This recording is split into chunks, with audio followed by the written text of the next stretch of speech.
Fala pessoal, Visão Trabalhadora na área, chegando para o nosso programa aqui, onde a gente comenta os fatos, as notícias da política brasileira. Já estou aqui com o Lula do meu lado, ó, brasileira e internacional. Hoje aqui, ó, vamos comentar um pouco da economia do Brasil. O Lula criticando aí a ausência do Tarcísio de Freitas num evento hoje em São Paulo, né? E comentando aí algumas coisas sobre o seu governo, algumas realizações, né? E dando um caminho de como tem que ser o Brasil, né? E em seguida a gente vai trazer aqui o Paulo Nogueira Batista, que é um economista que eu gosto muito também, para trazer aí alguns registros sobre economia, sobre a Faria Lima.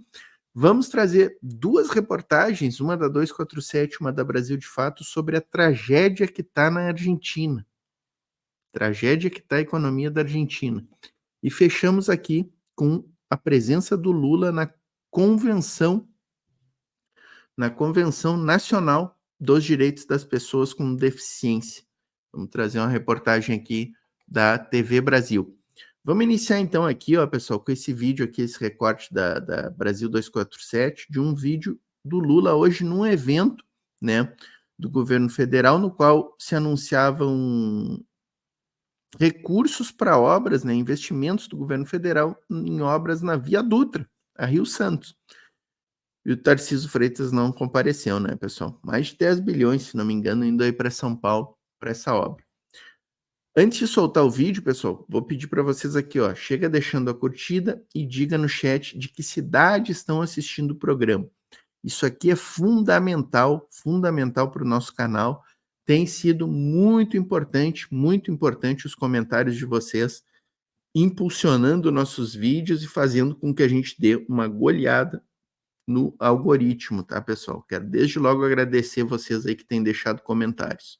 Fiz questão de citar os prefeitos, porque todas as viagens que eu faço, em qualquer estado do Brasil, independentemente de que partido pertence o prefeito, de que partido pertence o governador, eu os convido para o ato, porque isso aqui é uma visita institucional e, portanto, cabem todos aqui.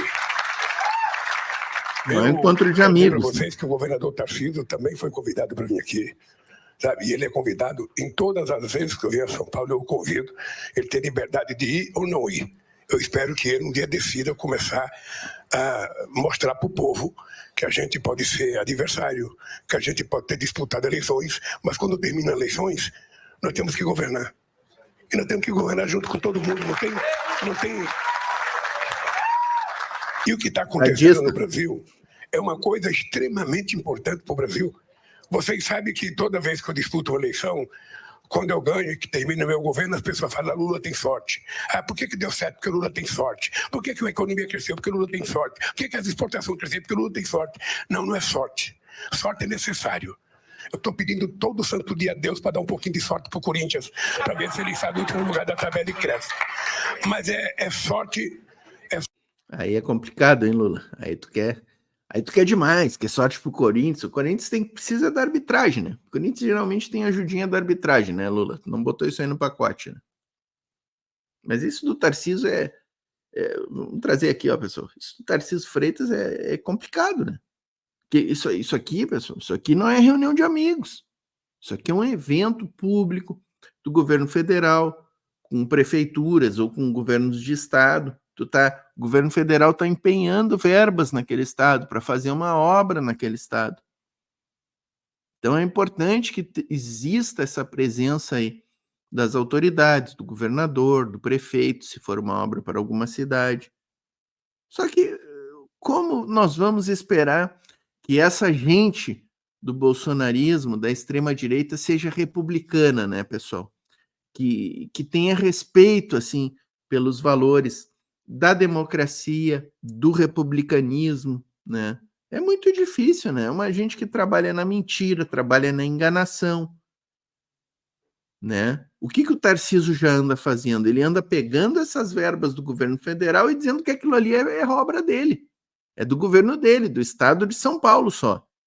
Não tem governo federal, não tem ajuda do Lula aqui nessa obra. É essa a estratégia. É essa. sorte com uma pitada de muito trabalho. Só para vocês terem ideia, nós estamos há apenas 1 ano e 8 meses de governo. 1 ano, não, na verdade, 1 ano e 7 meses de governo. Nesse 1 ano e 7 meses, a gente passou 1 ano reestruturando o Brasil e remontando coisas que tinham sido destruídas nesse país. Políticas essenciais, como, por exemplo, as políticas culturais no país. Como é que pode um país não ter uma política cultural, não ter um Ministério de Cultura? Como é que pode um país ter 3 milhões de indígenas? O que eu ia dizer, não tinha Ministério da Cultura, Lula. Não tinha Ministério da Cultura. De não ter um Ministério indígena? Como é que pode as mulheres são maioria da sociedade, a gente não ter o Ministério das Mulheres? Como é que pode a gente não ter o Ministério da Igualdade Racial? Então nós passamos um tempo tentando reconstruir o país e reconstruir a finança do Brasil. É importante vocês não se esquecerem que quando nós ganhamos as eleições, aconteceu uma novidade sui generis na história da República. Nós começamos a governar antes de tomarmos posse. Porque tivemos que, para dentro do Congresso Nacional, a quem nós somos muito agradecidos, aprovar uma PEC da transição para que a gente pudesse ter dinheiro. Uma parte para pagar a dívida do cidadão e a outra parte para a gente poder fazer os programas sociais e os investimentos que nós estamos fazendo. É por isso que eu fico muito orgulhoso quando o Renan vem aqui e fala o seguinte: presidente, só em 2023 a gente investiu mais em rodovia do que o governo passado em 4 anos. Porque eu tenho viajado. Isso é importante aqui que o Lula falou, né, pessoal? Se não fosse a PEC da transição, gente, aprovada antes do Lula assumir, né? O Lula, a equipe de transição, fazendo o contato ali com o Congresso, porque o Brasil já estava à deriva, o fulano aquele já tinha até ido para os Estados Unidos, se mandou, né? Se mandou, ainda no mandato dele. Ainda no mandato dele se mandou para os States, para planejar o golpe de lá, né, pessoal? Para planejar o golpe de lá, quem não lembra. E aí, assim, né, pessoal? Muito importante, se não fosse a PEC da transição, nós não teríamos reestruturado todas as políticas públicas. O Lula falou muito por alto ali, eu quero dizer para vocês, a farmácia popular tinha acabado com o Bolsonaro, foi reestruturada. Minha Casa Minha Vida tinha acabado com o Bolsonaro, foi reestruturada. O Mais Médicos voltou. O Mais Médicos voltou, tinha acabado. Quem não lembra dos médicos cubanos saindo aqui do Brasil, né? Algumas pessoas ainda xingando os médicos que vieram trabalhar no Brasil no aeroporto. Lamentável, né? Lamentável. Logo depois do golpe, né? Logo depois do golpe. Os investimentos em bolsas universitárias, o FIES, né? O ProUni reforçados. Bolsa Família reforçado com uma nova estrutura, com valores extras para quem tem filhos menores, né? O programa de aquisição de alimentos, todos esses programas só foram possíveis com a PEC da transição, aprovada antes do governo Lula assumir, como ele lembra ali. Às vezes a gente esquece disso, né, pessoal? Porque simplesmente o Bolsonaro deixou um rombo de 400 bilhões com aqueles vale-táxi caminhoneiro, com aquela liberação de recursos ali na véspera da eleição, né? Deixou um rombo no cofre, deixou o país destruído, as políticas públicas destruídas, o serviço público destruído. Então foi um grande esforço para reconstruir o país. A gente ainda está reconstruindo o país, tamanha foi a destruição realizada por essa gente. Muito Brasil. Em cada lugar que eu chego, eu pergunto se alguém lembra uma obra de infraestrutura feita em algum lugar pelo cidadão que governou esse país 4 anos. Eu vou começar a oferecer prêmio para quem achar uma obra. Porque esse país foi abandonado. Então, quando eu vejo aqui a Luiz Mercadante, você, Santander, Itaú e Bradesco se juntando para fazer o maior processo de eventos que já foi nesse país, eu fico imaginando o milagre disso. Eu vivi nesse país quando o BNDES era tratado como se fosse inimigo dos bancos privados. Era tratado, o Banco do Brasil era tratado, a Caixa Econômica, não. O país precisa de um banco público, mas esse banco público pode perfeitamente bem trabalhar em sintonia, em harmonia com os bancos privados para construir o futuro desse país.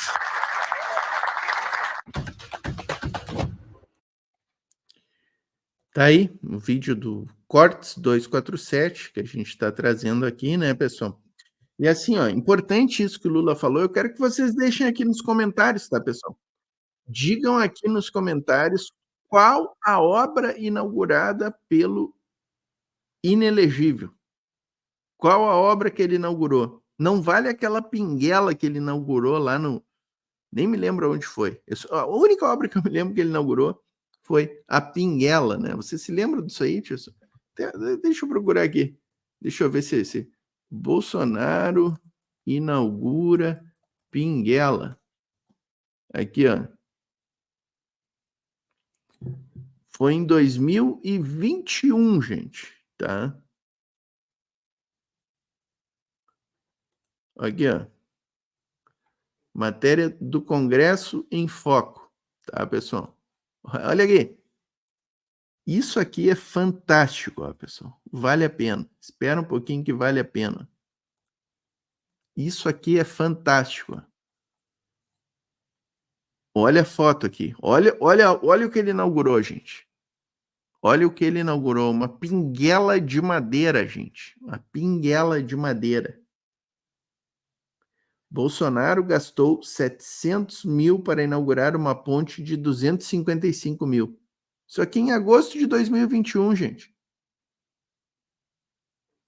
Presidente Jair Bolsonaro gastou 711 mil entre diárias suas e de sua equipe, telefonia e passagens terrestres para inaugurar uma ponte que custou 255 mil em uma rodovia não pavimentada em São Gabriel da Cachoeira, extremo noroeste do estado do Amazonas.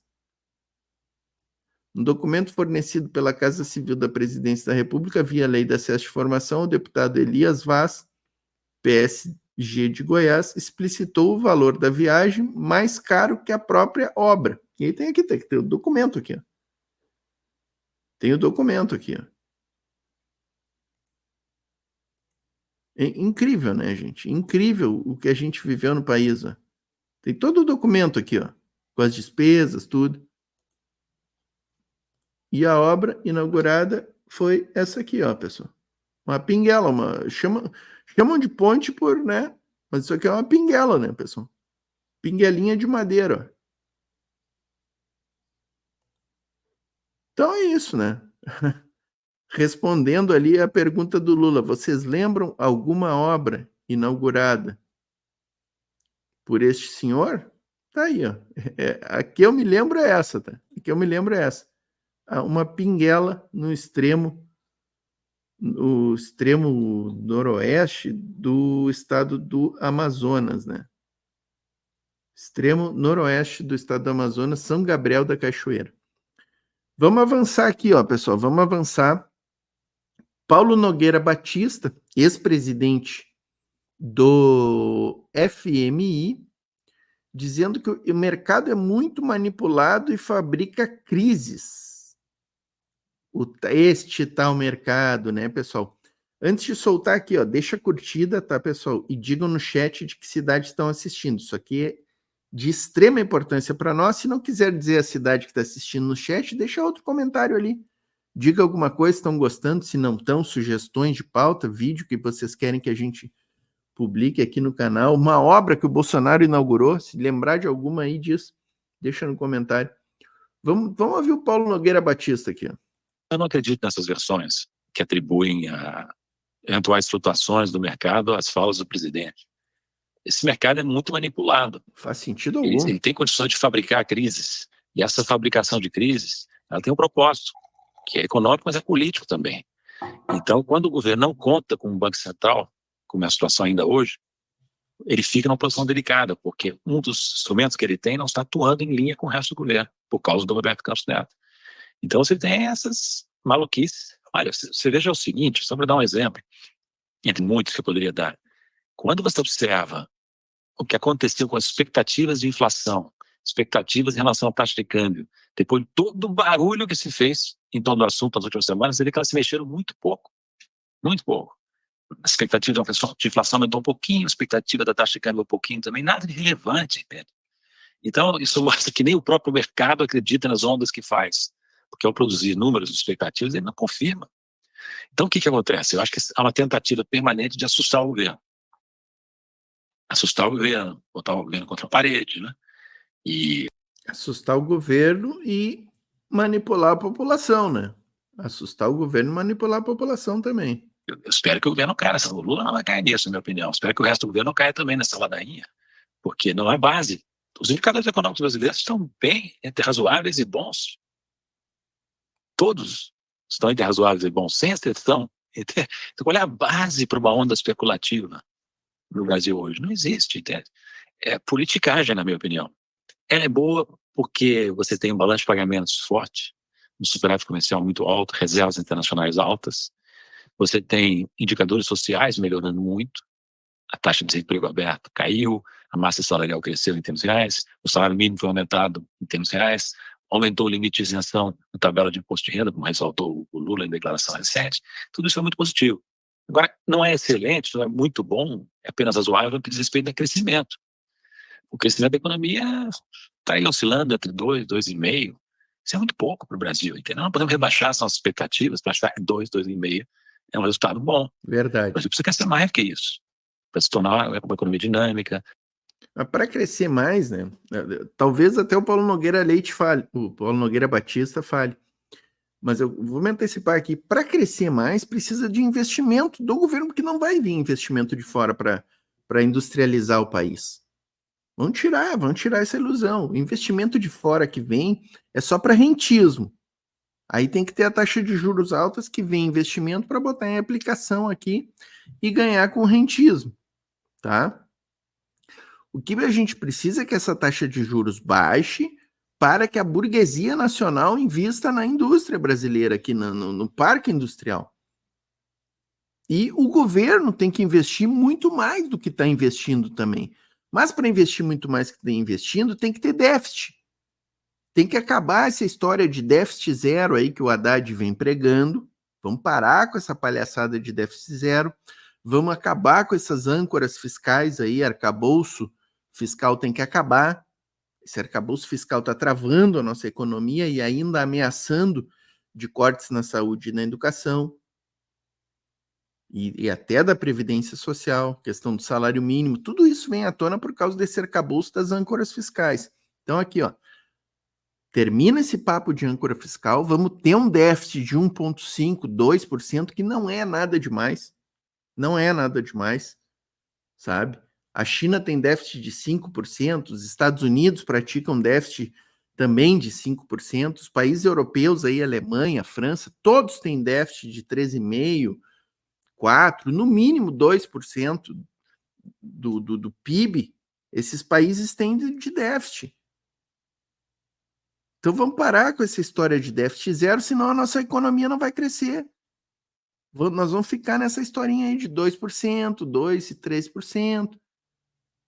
Quando a gente pode, com um déficit de 1,5%, 2%, chegar a 5% de taxa de crescimento, aumentar muito mais a nossa industrialização, nossos serviços, o número de empregos com carteira assinada. É isso. Desculpa aí, Paulo Nogueira.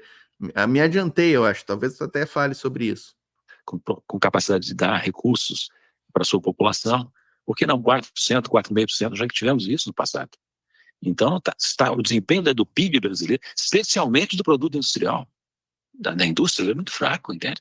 Então, os resultados são bons, mas não são sempre bons. Inflação está sob controle. As expectativas de inflação indicam que ela fica dentro da banda do intervalo de confiança do regime de metas. E o chamado risco fiscal existe, mas é em grande parte um mito. Porque se você observa, o que determina, o que pesa no chamado risco fiscal é a política de juros do Banco Central.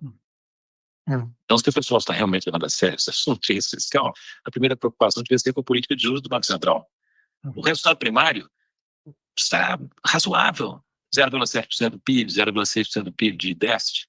Então, e a previsão do crescimento aumentou, né? O Haddad disse que é capaz de ficar acima de 2,5% esse ano de 2024.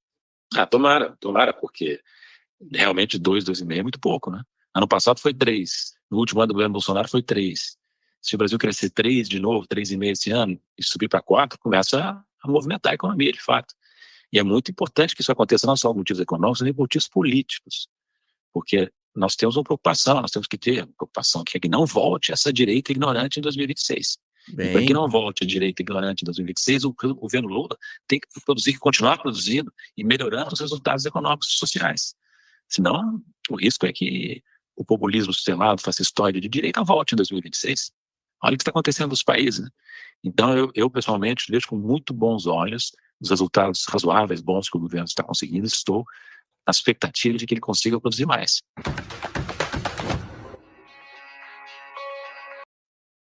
É isso, excelente comentário, hein, do Paulo Nogueira Leite. Não sei por que eu sempre falo Paulo Moreira. Paulo Nogueira Batista, não tem nada de Leite. Eu estou procurando aqui, ó, pessoal, déficit, economia, Estados Unidos, tá, pessoal? Só para a gente ter uma ideia. Déficit comercial avança.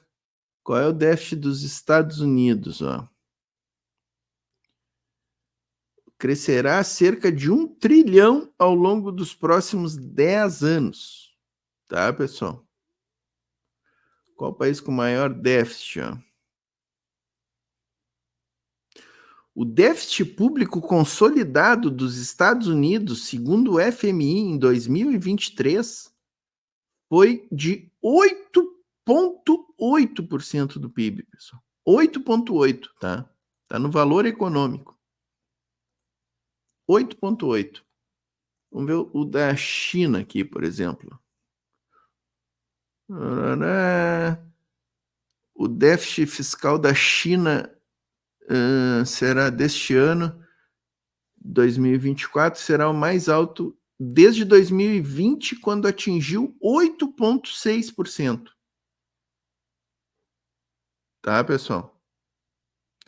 Os déficits chineses têm sido elevados, de acordo com a Fitch, os déficits chineses têm sido elevados desde 2020, representando aproximadamente o dobro da média de 3,1% observada, então aqui, ó, no período de 2015 a 2019.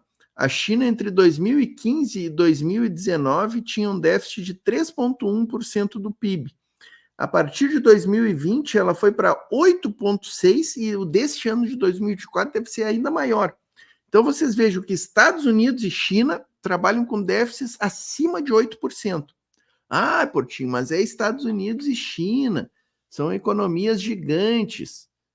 Bom, e a gente tem que ter déficit zero, é isso?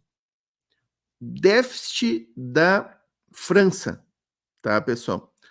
O déficit da França alcançou 154 bilhões, o equivalente a 5,5% do PIB em 2023, tá? Déficit da Alemanha. O déficit do governo alemão remonta a 2% do total. Em 2022, esse percentual era de 2,5%. O Pacto de Estabilidade e Crescimento da União Europeia exorta os países do bloco a limitarem os déficits em seus orçamentos anuais a até 3% do PIB. Certo, pessoal? Então, o próprio Pacto de Estabilidade e Crescimento da União Europeia conclama os países a fazerem déficits de até 3%. Entenderam, pessoal? Essa história de déficit zero que se fala no Brasil é o maior retrocesso possível. Então, na linha do que o Paulo Nogueira Batista, estou com o Nogueira Leite na cabeça, na linha do que o Nogueira Batista falou, a gente precisa ter mais crescimento do PIB. Nós não podemos ficar satisfeitos com esses 2% aí e trabalhando com déficit zero. A gente tem que ter déficit de 2%, 3%. Um déficit de 3% da nossa economia, gente, vai representar muitos bilhões para investimento pesado na indústria, na construção de estrada, na construção de infraestruturas, crescimento do país. A gente precisa ir muito, disso, tá, pessoal? Mas, enfim, como vocês viram ali, o Paulo Nogueira colocou, né? A economia do Brasil vai bem, na medida do possível, tirando essa questão aí do crescimento que é muito fraco. Ele não falou do déficit, mas eu estou falando, estou complementando, né? E na Argentina, como é que está o decantado liberalismo, né? O ultraliberal Milei vai colocar a casa em dia, né? Será? Terapia de choque do Milei agrava a pobreza. Agrava a pobreza e a Argentina tá um caos, gente, um caos. A Tuxi vai comentar aqui, tá, pessoal? Vou pedir para vocês, antes de soltar o vídeo, tá? Para deixarem aquela curtida e deixa um comentário aqui no chat dizendo de que cidade vocês estão assistindo. Isso aqui é bem importante para o canal, tá, pessoal? Do Repórter Brasil sobre a situação na Argentina, da população de rua. Vou passar aqui. O censo de 2022 contabilizou 5.705 pessoas em situação de rua. Dessas, mais da metade moravam nas ruas. Quase 2 anos depois, as ONGs que prestam assistência a essas pessoas falam de um número muito maior. Veja na reportagem de Juan Carlos Bartolota, correspondente em Buenos Aires da Telesur, canal latino-americano e caribenho. O aumento da pobreza, que atingiu mais de 50% da população em maio, e a falta de políticas de assistência, tanto por parte do governo Milei quanto da cidade de Buenos Aires, agravaram o problema. Mesmo assim, o secretário de Segurança da capital, Buenos Aires, questionou a solidariedade dos moradores. Eu não concordo com você quando diz que sai de sua casa com comida para dar a uma pessoa em situação de rua, porque você a acomoda na pobreza, você os coloca neste lugar de pobreza. Além disso, o protocolo oficial da cidade de Buenos Aires, a mais rica do país, obriga as pessoas mais pobres que vivem nas ruas a serem transferidas para hospitais psiquiátricos. A situação que estamos vivendo aqui em Buenos Aires, com as medidas tomadas por Jorge Macri, em relação às pessoas que estão em situação de rua, é dramática, realmente dramática. Na cidade, em um ano, a indigência dobrou e a pobreza aumentou em 50%. Tudo isso em um período muito curto de tempo. A ação das ONGs que ajudam os mais necessitados, fornecendo abrigo e um prato de comida, atenua o impacto da falta de políticas sociais do Estado do plano econômico de Milei. Fazemos uma excursão noturna aproximadamente das 7 da manhã às 10 da noite. Passamos pelos mesmos bairros, pelos mesmos distritos todos os dias, atendemos mais de 200 pessoas em situação de rua, mas o que acontece conosco hoje é que às 6:30 da manhã, mais pessoas vão às ruas. Às 7 da noite, mais de 30 pessoas vêm com as suas vasilhas e não são sem teto. São pessoas que ficaram desempregadas recentemente e que vêm, em muitos casos, com muita vergonha. Vejo muita necessidade, não só aqui. No bairro havia 5 refeitórios populares. Agora, há 15 estão sempre cheios. Estamos em um momento em que, se não ajudarmos uns aos outros, isso não vai dar certo. Porque temos um presidente que não se importa com os necessitados, não se importa com os que passam fome. Para o presidente, nós somos uma despesa. Aqueles que passam fome são uma despesa. Impressionante, né, Zé, a situação da catástrofe social produzida. Terrível. Deixa eu me antecipar o Zé Reinaldo aqui. Mas é isso, né, pessoal? É isso que leva essas políticas de austeridade, esses choques econômicos. Eu estava falando no vídeo anterior aqui sobre o déficit zero esse. Aqui no Brasil, a gente só não vive uma situação como essa da Argentina porque a gente tem as nossas reservas monetárias, porque a economia do Brasil é muito mais estruturada do que a da Argentina. Inclusive, mesmo com a parca industrialização que a gente tem aqui no Brasil, a gente tem uma indústria mais forte que a Argentina. A Argentina não tem uma indústria tão forte como a brasileira. E esse choque fiscal aplicado pelo Milei está aí, atirando a população na miséria. Ele falou ali na reportagem, são pessoas que perderam o emprego, que estão nas ruas agora, estão dependendo destas ONGs aí que fazem refeições, né, para que as pessoas tenham um mínimo do mínimo, né, o mínimo do mínimo mesmo, né. Rapidamente na Argentina, pelo governo anarcocapitalista, ultraliberal e ultra-incompetente do Javier Milei, mais de 50% da população em situação de pobreza, e a fala lá do secretário de Buenos Aires, olha, quem leva um prato de comida acomoda as pessoas na situação de fome, como se fosse uma opção, né? Isso é uma catástrofe social que só aumenta e vai continuar aumentando por conta da política antissocial do governo Milei, e ainda a gente se depara com esse tipo de visão completamente egoísta e antissocial por parte dos funcionários que têm a obrigação de apresentar soluções e também de mobilizar o esforço solidário da sociedade, mas ele rejeita tudo isso dentro da visão capitalista que eles têm e desumana, né? Então, realmente é um drama que o povo argentino está vivendo. É isso, é uma matéria interessante da Rede Brasil, né? E o liberalismo é isso aí, pessoal. E o ultraliberalismo é pior ainda, né? É pior ainda. Então, assim... Argentina atingiu recordes históricos de pobreza. Aqui eu vou trazer agora, pessoal, para vocês uma outra matéria, essa do Brasil de Fato, também trazendo a questão da pobreza que está aumentando aí na Argentina e o país numa situação muito preocupante, né? Especialmente para nós, da classe trabalhadora, né? Os ricos e os bilionários, pessoal, esses estão sorrindo, esses estão lá, estavam lá na Copa América, lá... A classe média, que tem condições, estava ali na Copa América, lá nos States, torcendo pela seleção, estava lá em Miami passeando, mas o pessoal, o trabalhador, olha aí, ó, olha esse senhor que vem vindo aí com esse carro aí. A Argentina atingiu recordes históricos de pobreza. Estudos realizados por diferentes universidades do país. Gente dormindo na rua, né? Aliás, aqui em Porto Alegre, pessoal, eu tenho visto muita gente na rua aí. Tenho visto muita gente pelas ruas aí depois da enchente. A situação não está boa aqui em Porto Alegre. A prefeitura, o governo do estado estão lavando as mãos, colocando a culpa no governo federal pela falta de recursos e eles não tomam nenhuma providência. É como se não existisse prefeitura e governo do estado aqui no Rio Grande do Sul, né? Desculpa até, pessoal, mudar a pauta aí, mas eu acho que vale o registro. Né? Indicam que atualmente mais da metade das famílias não tem a renda necessária para sustentar as despesas básicas. E o UNICEF aponta que 7 em cada 10 crianças são pobres. Hoy en Argentina hay 7 millones de pibes y pibas bajo la línea de pobreza. Y siempre que uno discute con algún funcionario que le toca debatir en algún espacio, dice, bueno, para nosotros quienes transitamos los territorios, para nosotros esos nombres o esa cifra tiene nombre y apellido, tiene sobrenombre, tiene vida propia, tiene rostro, tiene llanto, tiene felicidad. Por lo tanto, es un momento de mucha crueldad en la que hoy vivimos.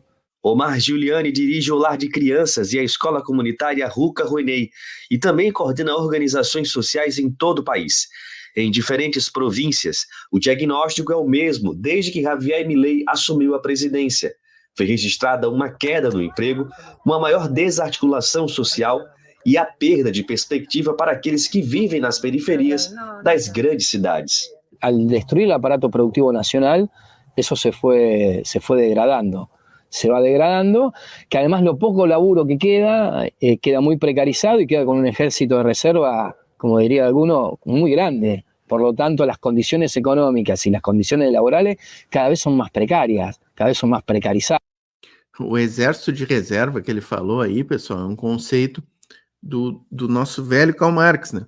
Que é exatamente o que esses ultraliberais querem. Eles querem que o exército de reserva cresça cada vez mais. O que é o exército de reserva?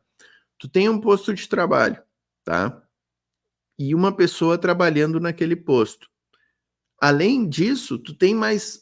quanto mais gente tu tiver querendo trabalhar naquele posto desempregado, melhor para os liberais. Porque aí as pessoas trabalham cada vez em condições piores. As pessoas trabalham sem formalidade, sem carteira assinada, às vezes até chegar ao ponto em que elas trabalham pelo prato de comida. Esse é o exército de reserva. O exército de reserva são as pessoas que estarão dispostas a trabalhar naquele posto de trabalho cada vez mais precarizado. Isso é o exército de reserva. Como o camarada fala aqui na reportagem, está cada vez maior lá na Argentina. Condições econômicas de trabalho estão se tornando cada vez mais precárias. É isso. Pero los niveles de pobreza en los conurbanos, en Buenos Aires, en Tucumán, en Córdoba, en Rosario, son cada vez más profundos, pero además es una caída drástica. De acordo com os números oficiais, a produção industrial caiu 16% em relação ao ano passado. e o setor de construção caiu 37,2%. Enquanto isso, aqueles que ainda têm emprego estão vendo uma redução acentuada no valor de seus salários. Esse é o caso de Inácio, que teve de deixar sua casa e voltar a morar com sua mãe porque não pode mais pagar o aluguel. Todo ocupa más proporción en el salario de lo que ocupaba antes. Y a eso sumarle también una inflación en Argentina que hace que también la comida ocupe más espacio de lo que ocupaba antes, la ropa ocupe más espacio de lo que ocupaba antes.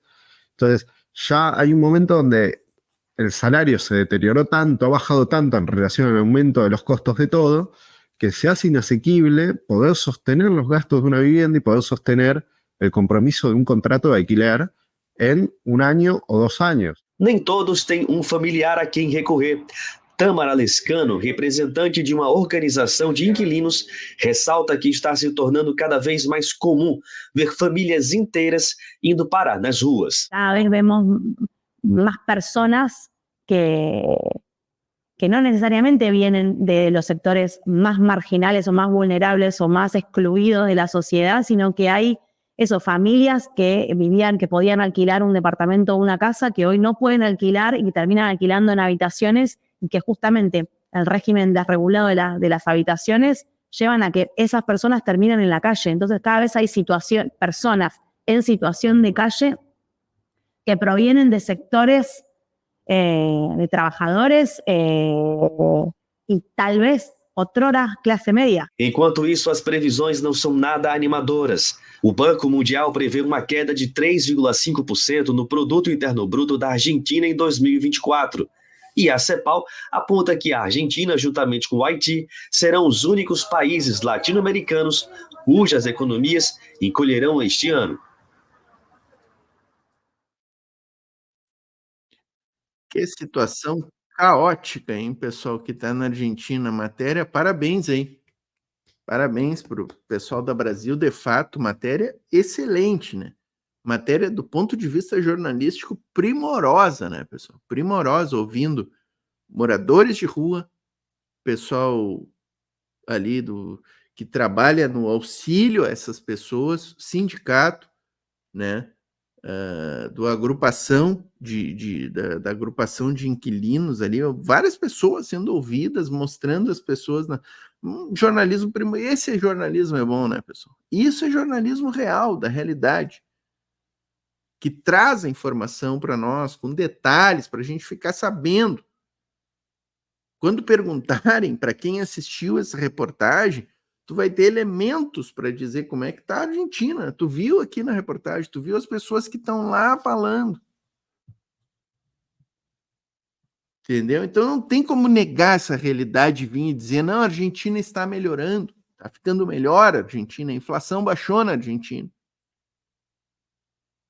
Baixou a inflação. Estava em 100 e tantos % ao mês e agora está, sei lá quanto foi, 4%, 8%. Baixou de 2 dígitos, está em 1 dígito mensal. É 8%, se não me engano, foi no último mês aí.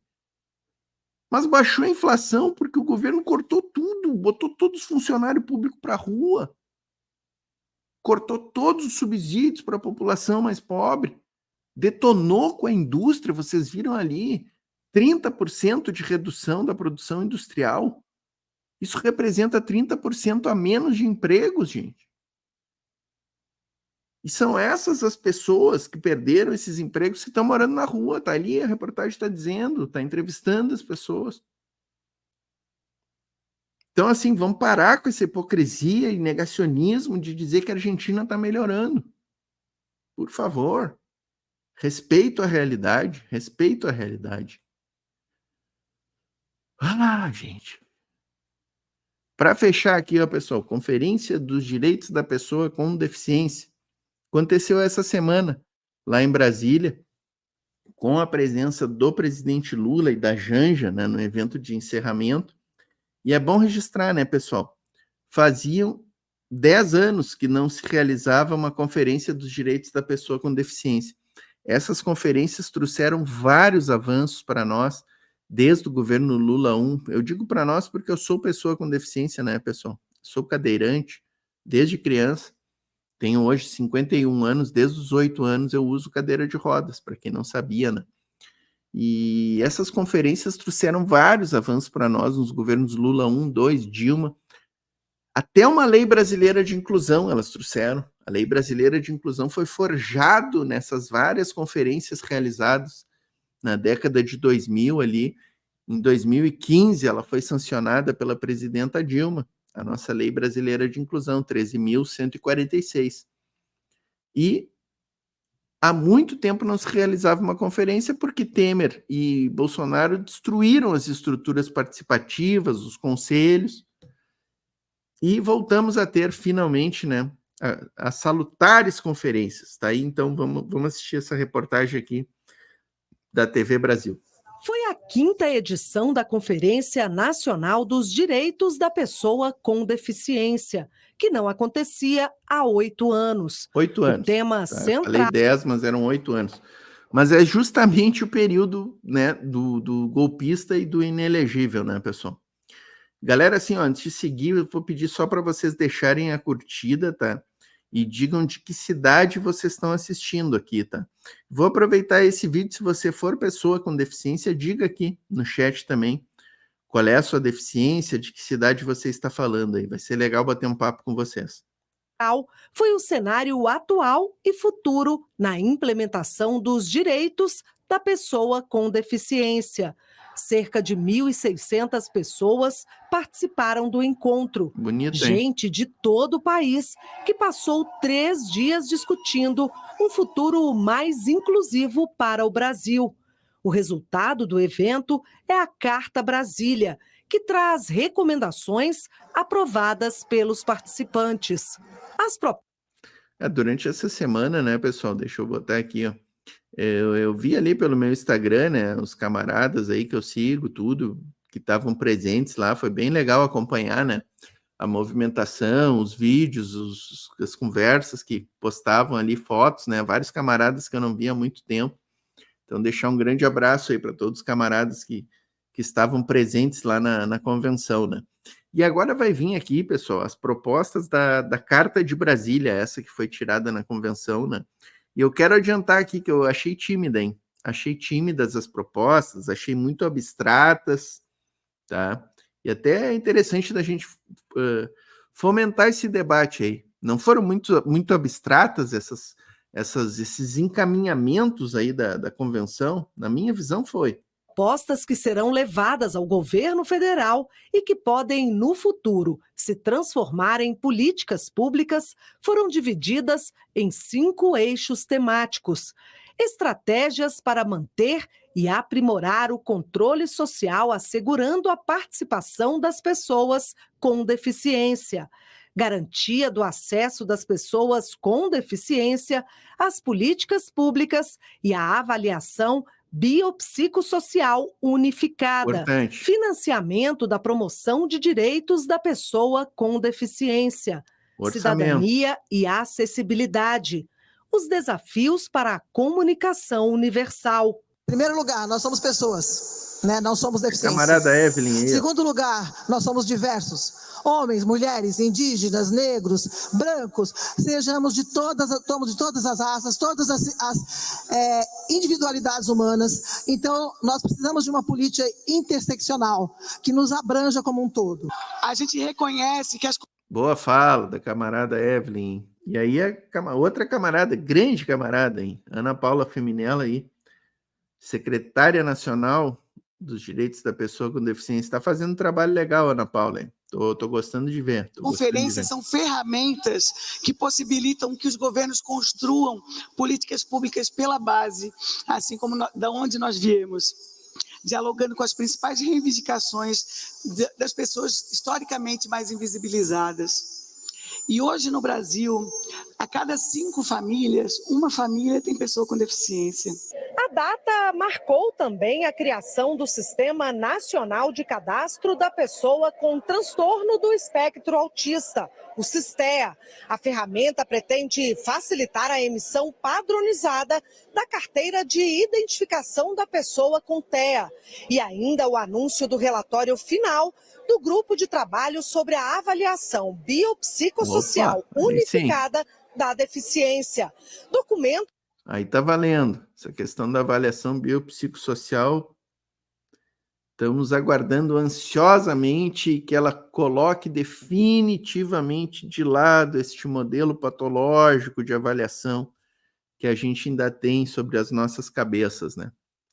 Que bom que saiu o relatório final aí. Vou tentar acessá-lo para conferir melhor, talvez até fazer um vídeo aí para comentar, né? Precisamos chamar a Feminella aqui para aparecer na Voz Trabalhadora aqui, conversar conosco, né? Combinar aí, de repente combinar com a camarada Tereza, talvez chamar até o Pablo, o Charão, para comentarem junto aqui. Que propõe uma metodologia de avaliação da deficiência que vá além do modelo médico tradicional, reconhecendo a deficiência como uma interação complexa de fatores biológicos, psicológicos e sociais.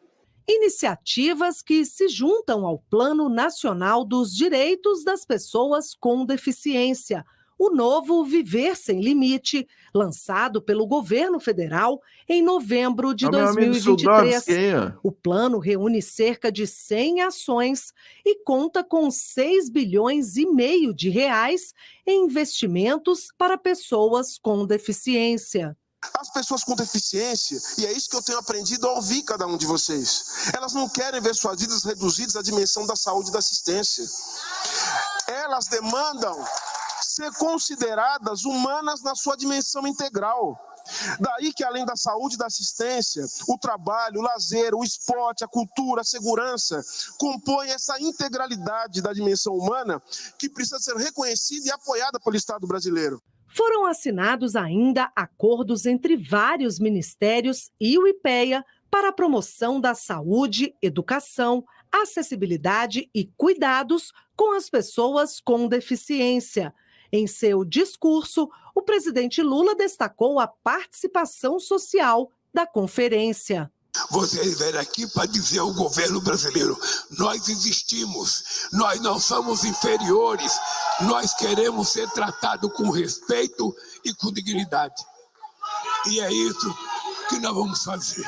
Quão importante é esse momento dos que elaboram as políticas públicas ouvirem demandas e desejos daqueles a quem elas se destinam. As 4 conferências que aconteceram entre 2006 e 2016 confirmaram a relevância da pauta de vocês, resultando em ampliação de direito para as pessoas com deficiência e suas famílias. É a primeira. É assim, né, pessoal?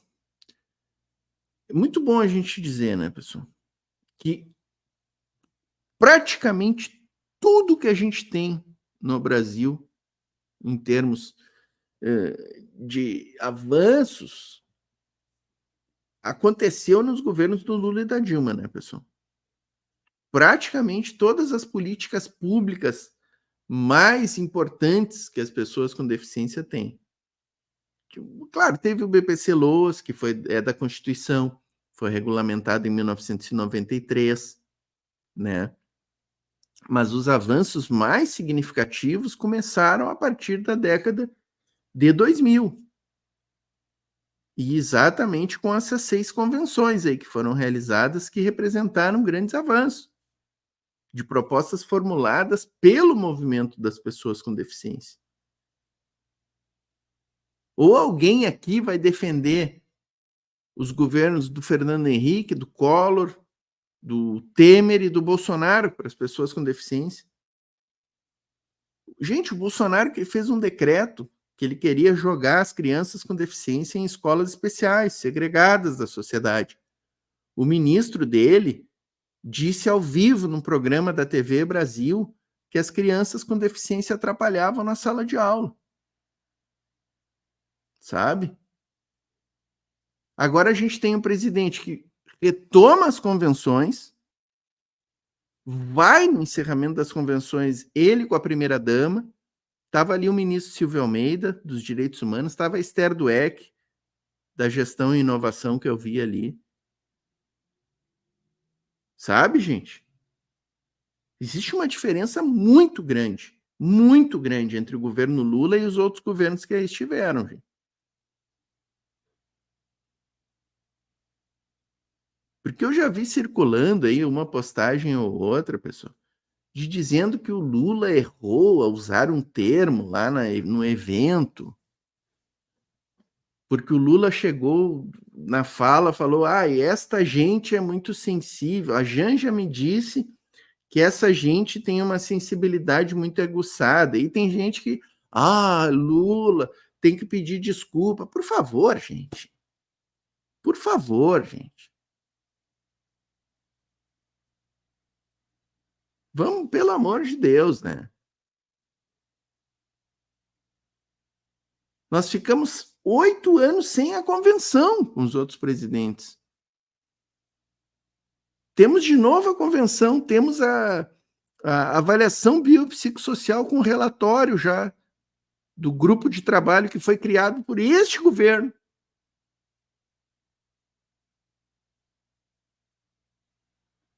Temos um plano Viver Sem Limites em execução já. Então, assim, quer ficar contra? Fica, mas fica negando a realidade. Fica negando a realidade, fica inventando. O Lula falou um termo que não podia ter usado. Gente, por favor, menos, tá? Menos, me poupe, tá? Me poupe. Vão querer comparar o Lula dizer, que a Janja me disse que esta gente tem a sensibilidade aguçada, com um ministro dizendo que as crianças atrapalhavam em sala de aula, vão querer equiparar essas falas. Só me falta isso, né? Só me falta quererem equiparar. Não, para. Por favor, menos, me poupe. Gente, vou encerrar aqui, ó. Encerrar, pessoal. Hoje aqui, ó, no dia que eu estou gravando, aconteceu uma reunião do presidente Lula e de alguns ministros com os movimentos sociais, tá, pessoal? Em São Paulo, lá no Armazém do Campo, em São Paulo. Vamos ver aqui o que aconteceu neste evento aí, para fechar. É a primeira reunião rapidinho desse conjunto de movimentos populares com o presidente, depois dele eleito. Diante disso, nós, dos movimentos populares, sugerimos 2 questões para o presidente. Primeiro, que nós possamos fazer agendas como essa, temática com os ministros. Ora com o tema da comunicação, ora com o tema da economia, ora com temas que envolvem a participação popular. E o segundo componente foi uma sugestão, ainda neste semestre que adentra, nós fazer pelo menos 2 reuniões como essa com o presidente. Nós estamos muito felizes com o resultado final e, é claro, uma participação de 70 organizações do movimento sindical, do movimento popular do campo da cidade, mostra... Voltar aqui, pessoal, impressão minha, o Lula meio que passou ali sem cumprimentar o estádio. Mas que envolve a participação popular. Ainda neste semestre que adentra, nós fazer pelo menos 2 reuniões como essa com o presidente. Nós estamos muito felizes com o resultado final e, é claro, uma participação de 70 organizações do movimento sindical, do movimento popular do campo da cidade, mostra a riqueza da capilaridade do presidente. Encontramos um presidente bem-humorado e um presidente, claro, que muito preocupado da importância da autonomia dos movimentos, da legitimidade da crítica ou dos aconselhamentos que tem que fazer ao governo e, ao mesmo tempo, um presidente que diz, eu sou e a minha vida foi ao lado de vocês e continuarei sendo, porque cheguei até aqui graças a essa constituição dos movimentos populares. É uma relação de apoio, de participação, mas de independência. Né? Tanto do governo em relação ao movimento popular, quanto do movimento popular em relação ao governo. Ou seja, manter a independência, manter as pautas, que são pautas particulares, corporativas, mas principalmente em termos de unidade, garantir uma pauta política de combate ao fascismo, de combate à extrema-direita, de politização, de discussão das informações com toda a sociedade e de fazimento de lutas. Essa é a tarefa do movimento popular. Tá aí, grande companheiro Gilmar Mauro. Tá ali o Lula bem ali com o Stedley. Eu que já quis criar uma polêmica aqui, né? Mas é isso, né, pessoal? O Brasil está se movendo, né, pessoal? Tem Convenção dos Direitos da Pessoa com Deficiência, O Lula está indo se encontrar com os movimentos sociais, está indo inaugurar investimentos na Embraer, construção de rodovia lá da Dutra, né, em São Paulo. Enfim, é isso, né? Tem gente que está com saudade do que estava antes aí. Por favor, né? Por favor. Mais um Visão Trabalhadora fechado aqui, tá, galera? Acho que cumprimos a missão aí, né? Abordamos bastante tempo. Quase 1 hora aqui, gente. Esse programa é para ter 30 minutos. Meu Deus do céu. Meu Deus do céu. Ainda dá tempo aqui, ó, pessoal. Deixar a curtida, dizer no chat de que cidade está assistindo, ou vai ali e deixa outro comentário para nós ali, que a gente gosta muito de ler os comentários de vocês. O Pix ficou aqui, o QR Code aqui em cima, e tá aqui a nossa chave, ó, que é o nosso e-mail também. Se quiserem mandar e-mail, podem mandar aí. Pix é melhor, né, pessoal? avoztrabalhadora@gmail.com. O nosso clube de canais, né, pessoal? R$ 1,99 por mês. Clica aqui, ó, seja membro. Clica ali, te torna membro do canal. Clica para conhecer, para ver os planos que tem ali. Tem um plano que é R$ 1,99, galera. R$ 1,99 para te tornar membro, para tua figurinha aparecer aqui na capa do canal, teus comentários serem lidos com prioridade e tu te integrar na nossa comunidade, né? R$ 1,99. Vai lá, te torna membro lá que vai ser legal. E aqui é de graça, ó, pessoal. O WhatsApp e Telegram, ó. WhatsApp e Telegram. Links na descrição deste vídeo. Abaixa aqui, ó, abre ali a descrição. Os links estão ali já prontinhos. Só clicar em cima, já cai direto lá. Te cadastra no grupo de WhatsApp ou Telegram. Tem mais de 500 pessoas cadastradas lá nos nossos grupos. Será uma satisfação recebê-los e recebê-las lá nos nossos grupos. Certo, pessoal? Valeu? Brigadão aí. Deixar um abraço a todos e todas aí. Paz entre nós, guerra aos senhores.